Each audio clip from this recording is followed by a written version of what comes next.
de necesidad y urgencia 70 del año 2023 trastocó profundamente nuestro sistema jurídico y económico.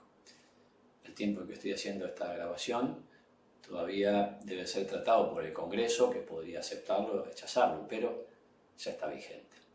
Soy Andrés Sánchez Herrero, bienvenido a esta presentación en la cual analizo el impacto específico que este decreto tiene sobre el régimen de la locación. Comienzo por los fundamentos del decreto. Su inspiración es conocida, ¿no? Es una inspiración de raíz liberal, ir sacando la intervención del Estado de la economía, y esto tiene su repercusión jurídica. Pero bueno, específicamente respecto a la locación tiene algunas consideraciones muy elocuentes. Habla de los fundamentos, insisto, habla de los inconvenientes y las penurias que el exceso de regulación normativa han aparejado en las convenciones privadas, especialmente en los contratos de locación de viviendas. Sigue más adelante aludiendo a las graves consecuencias, tanto para locadores como para locatarios, que esto ha tenido, y la virtual destrucción del mercado inmobiliario. Concluye que es imprescindible la derogación de la nefasta, así la llama, nefasta Ley de Alquileres número 27551. Veamos cómo se tradujo esta aspiración del legislador en normas concretas. Primer tema, duración del contrato. ¿Qué teníamos antes y qué tenemos ahora? Antes, es sabido, había plazos mínimos imperativos. ¿Y qué pasó ahora? Bueno, que de acuerdo con el artículo 1198 del Código Civil y Comercial, reformado por el DNU, ahora, y lo leo, plazo de la locación del inmueble, el plazo de las locaciones con cualquier destino será el que las partes hayan establecido. Se terminaron los plazos mínimos. A continuación regula plazos supletorios. Entonces, primer dato, no hay plazos mínimos. Cuidado, esto no hay que imputárselo, bueno o malo, eso es otra historia, pero no hay que achacárselo o imputárselo a la 27551. En realidad, por supuesto que ahí había plazos mínimos, imperativos, pero eso ya es una práctica que viene del código originario, de todo, ya llevamos un siglo prácticamente de plazos mínimos imperativos, ¿sí? O sea que, sentido, pero bueno, como sea hoy, ese plazo mínimo será el que las partes pacten. A continuación, la norma que te mencioné establece plazos supletorios. ¿Cuáles son esos plazos supletorios? 3. Por un lado, tenemos que para los que son inmuebles o locación con destino a vivienda permanente, el plazo supletorio es de 2 años. Si tiene otro destino, el plazo supletorio es de 3. Y finalmente, en el caso de las locaciones temporales, remite a los usos y costumbres del lugar donde se encuentre el inmueble locado. En síntesis, no hay más plazos mínimos imperativos y tenemos estas reglas supletorias. Pasemos al precio. En el precio nos encontramos con la cuestión de la moneda. ¿Y qué nos dice al respecto el régimen reformado? Te leo el artículo 1199, que es uno de los que tocó el DNU. Moneda de pago y actualización. Los alquileres podrán establecerse en moneda de curso legal o en moneda extranjera, al libre arbitrio de las partes. El locatario no podrá exigir que se le acepte el pago en una moneda diferente a la establecida en el contrato. Bueno, acá hay bastante para charlar. Primer punto, se puede hacer en moneda de curso legal o en moneda extranjera. En realidad eso ya se podría por las reglas generales y también se podía antes. Es más, fíjate que de cierto punto de vista me diría, bueno, está repitiendo la regla general prevista en el 765. El 765 es otro de los artículos reformados que te permite pactar que la obligación, digamos, que considera que la obligación es de dar dinero, tanto si es de moneda de curso legal como si no. ¿Y por qué digo que esta norma es más restrictiva?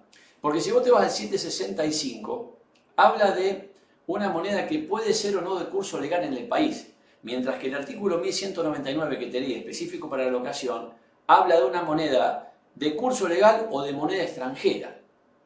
A primera vista podrían parecer lo mismo, bueno, pesos o dólares, pero no es tan así. ¿Qué hacemos con aquella moneda que no es ni de curso legal en el país, ni es una moneda extranjera, una criptomoneda, que se encuentre en esa situación. ¿Qué hacemos con esa moneda? El artículo 765 te deja abierta para la discusión el tema. Podría llegar a considerarse una obligación de dar dinero. En cambio, el artículo 1199 pareciera que te está dando la opción de moneda de curso legal o moneda extranjera. ¿Bien? O sea que hasta extraño, porque termina siendo más restrictivo, ¿sí? Siendo que evidentemente la intención fue abrir el régimen de la educación en esta materia. Casi que esta norma podría no estar escrita, insisto, porque es redundante. Como también lo es cuando se agrega a continuación, como vimos, que el locatario no puede exigir que se le acepte el pago en una moneda diferente de la establecida en el contrato. O sea, si pactaste en dólares, no podés exigir que te acepten pesos. Lo cual, insisto, es redundante con lo establecido ya con carácter general en el artículo 766. Establece exactamente la misma regla. Es decir que tenemos un régimen en este aspecto que se ha tocado, que salvo que se considere que es necesario para aclararlo, que no veo por qué, es en el mejor de los casos reiterativo del régimen general y en algún aspecto el tema de criptomonedas hasta puede ser un poco más restrictivo que el que resulta del régimen general. No creo que esa haya sido la intención del legislador, pero en definitiva, de los términos, esto es lo que resulta. Pasemos al tema del ajuste. De nuevo, régimen anterior. La 27551 introdujo la posibilidad de indexar, de actualizar el precio, cualquiera que fuera el destino del inmueble locado.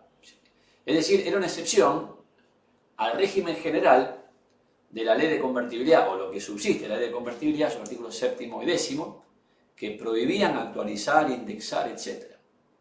Cual podría ser un poco extraño, ¿no? Porque la verdad es que para un régimen, como fue el de la 27551, que venía a proteger al locatario, y en el marco de un régimen general que prohíbe indexar, lo cual en principio perjudica la indexación, quiero decir, al deudor, permitir que se indexe, podría ser un poco extraño, pero claro, cuando vos avanzabas veías que primero la realidad se había impuesto, y por otro lado, se establecía un sistema muy distinto para lo que eran las locaciones habitacionales y para las que tenían otro destino.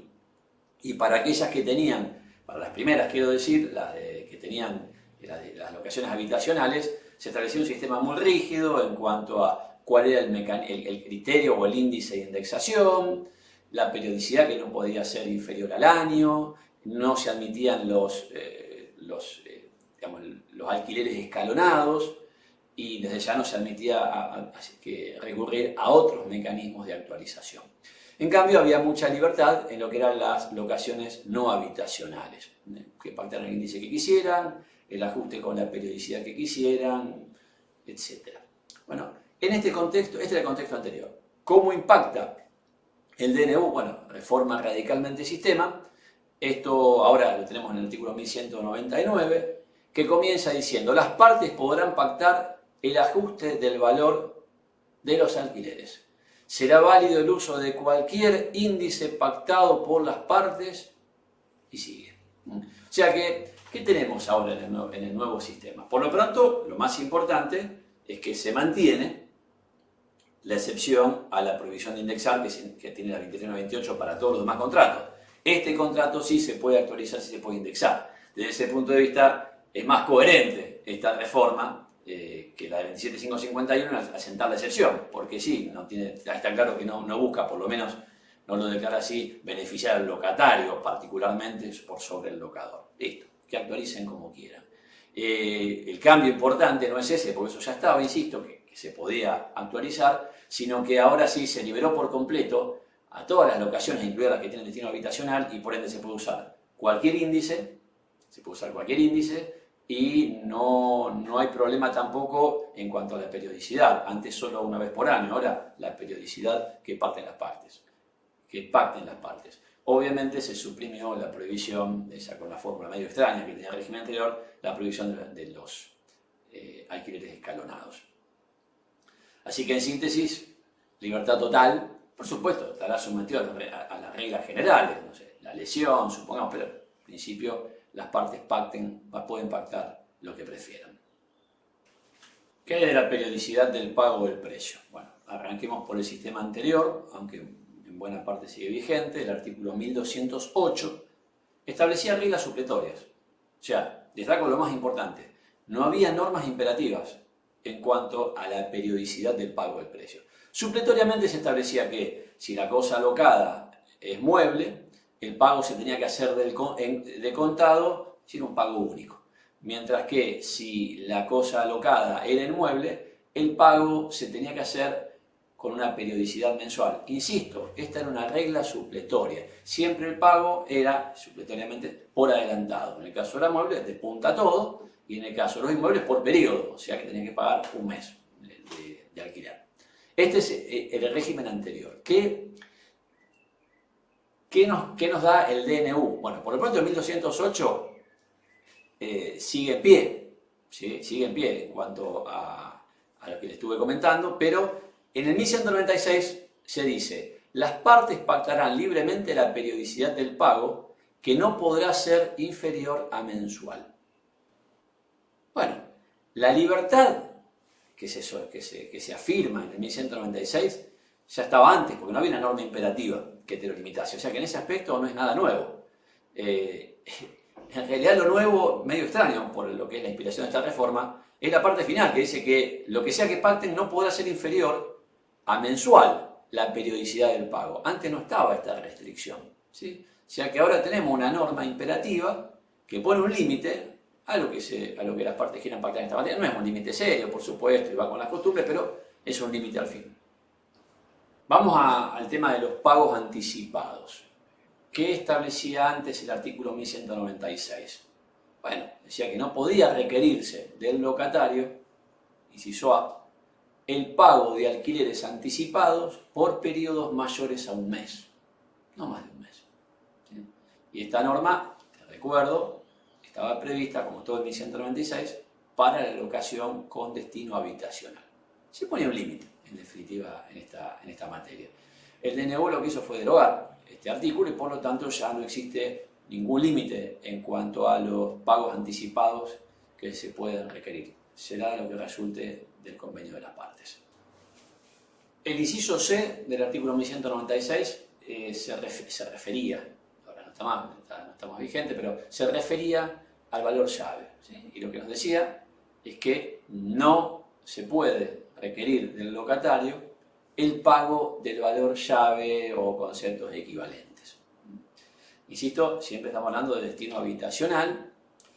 La llave del negocio es la aptitud, sí, porque siempre hablamos de llave de un negocio, ¿no? Es la aptitud que tiene para generar superutilidades y el valor llave sería el valor de esa aptitud. Bien. ¿Cómo impacta el DNU en esta materia? Bueno, 1196 fue derogado, incluido este inciso que te acabo de comentar, con lo cual ya no está prohibido el pactar el valor llave. Pero de todas formas te llamo la atención sobre algo. Te recuerdo que el 1196 estaba previsto para la locación con destino habitacional. O sea, por supuesto que nunca estuvo prohibido el que se pactase el pago de un valor llave para otro destino comercial, por ejemplo, ¿no? Pero lo que se prevía para la locación habitacional. Lo nuevo entonces del DNU es que ahora permite, o por lo menos ya no prohíbe, que se pacte el valor llave o el pago de valor llave para una locación con destino habitacional, lo cual es medio extraño, ¿no? ¿Cómo vas a tener un valor llave que presupone una actividad comercial, económica, productiva, en un inmueble que tiene destino habitacional? Daría la impresión de que esto no va a tener mayor impacto. Pero bueno, como sea, la prohibición desapareció. Por último, el artículo 1196 también prohibía que la firma de pagarés o cualquier otro documento que no formara parte del contrato original, eso también el DNU lo barrió. Por último, en lo que hace al precio, está el tema muy interesante de la compensación. ¿Qué pasaba antes? Te leo el artículo 1204 bis, que se refiere a este tema. Los gastos y acreencias que se encuentran a cargo del locador pueden ser compensados de pleno derecho por el locatario con los cánones locativos, previa notificación fehaciente al locador del detalle de los mismos.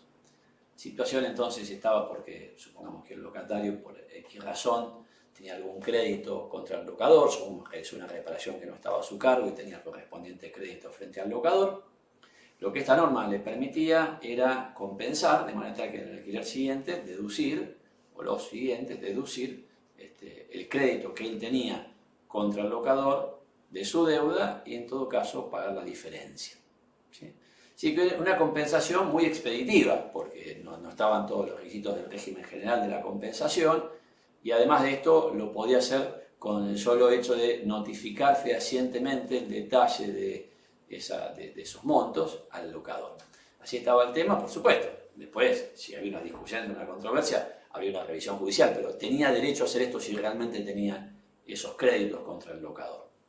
¿Qué es lo que hizo el DNU en la materia? Simple, derogó este artículo 1204 bis, con lo cual ya el locatario no puede compensar en virtud de este régimen privilegiado de compensación que había establecido la norma derogada, que no quita que, bueno, que si por supuesto concurriesen los requisitos para aplicar el instituto de la compensación como modo distintivo general de las obligaciones, podrá hacerlo, pero no, insisto, en virtud de este régimen privilegiado que se acaba de derogar.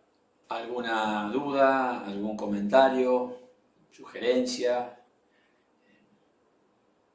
La puedes dejar en la sección de los comentarios. Y si querés conocer más sobre esta temática en particular, te invito a que veas las demás presentaciones que forman parte de este análisis del DNU 70/2023. Y si querés conocer más sobre el régimen general de los contratos, también te invito a que veas los demás videos de este canal.